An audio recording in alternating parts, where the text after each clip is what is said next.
Part 3b, the effects of the myth on the enforcers. Following orders. The lawmakers give the commands, but it is their faithful enforcers who carry them out. Millions upon millions of otherwise decent, civilized people spend day after day harassing, threatening, extorting, controlling, bullying, and otherwise oppressing others who have not harmed or threatened anyone. But because the actions of such law enforcers are deemed legal, and because they believe they are acting on behalf of authority, they imagine themselves to bear no responsibility for their actions. Worse yet, they do not even view their own actions as being their own actions. They speak and act as if their minds and bodies have somehow been taken over by some invisible entity called the law or government. They say things like, "Hey, I don't make the laws. I just enforce them. It's not up to me." They speak and act as if it is impossible for them to do anything other than helplessly carry out the will and power called authority, and that they are therefore no more personally responsible for their actions than a puppet is responsible for what the puppeteer makes them do.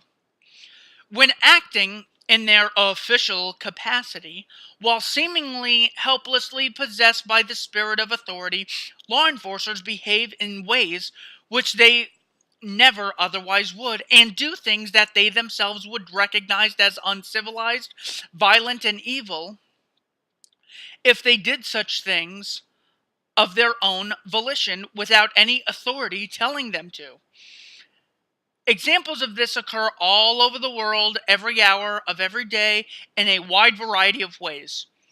A soldier might shoot a complete stranger whose only sin was being walking in a military-occupied zone after a declared curfew.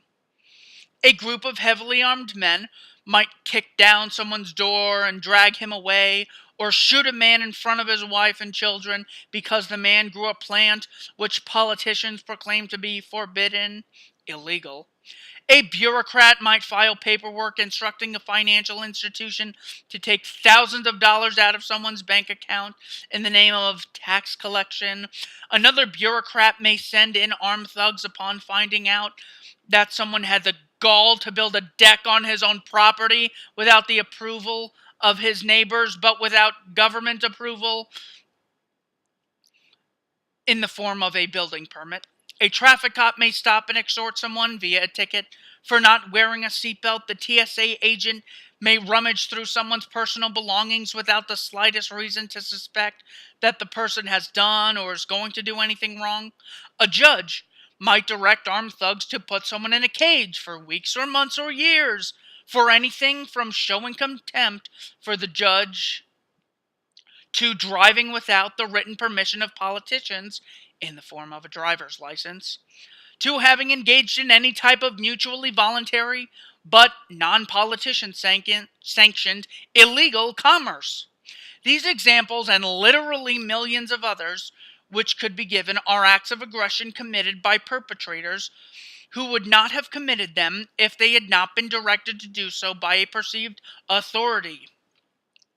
In short, most instances of theft, assault, and murder happen only because authority told someone to steal, attack, or kill.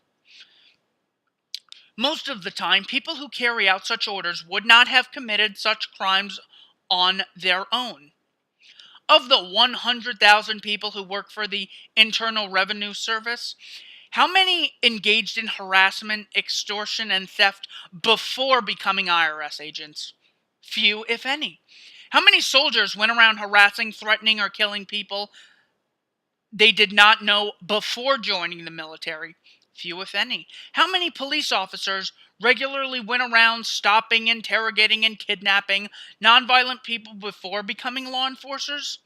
Very few. How many judges had thrown people into cages for nonviolent behavior before being appointed to a court? Probably none.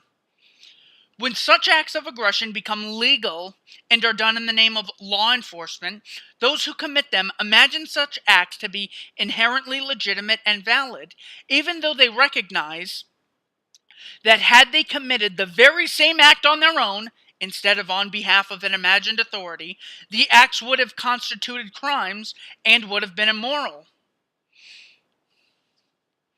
While there are obviously more significant and less significant cogs in the wheel of government machine, from upper level paper pushers to armed mercenaries, they all have two things in common. They inflict unpleasantness on others in a way they would not have done on their own.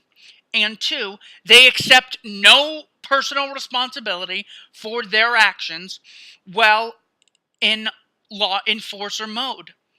Nothing makes this more obvious than the fact that when the properness or morality of their actions is called into question, their response is almost always a variation of, "I'm just doing my job." The obvious implication in all such statement is this: I am not responsible for my actions because authority told me to do this. The only way that makes a shred of sense is if the person is literally incapable of refusing to do something a perceived authority tells him to do. Unfortunately, the horrific truth is that most people, as a result of their authoritarian indoctrination, do seem to be psychologically incapable of disobeying the commands of an imagined authority. Most people, given the choice between doing what they know is right and doing what they know is wrong when ordered to do so by a perceived authority, will do the latter. Nothing demonstrates this more clearly than the results of the psychology experiments done by Stanley Milgram in the 1960s.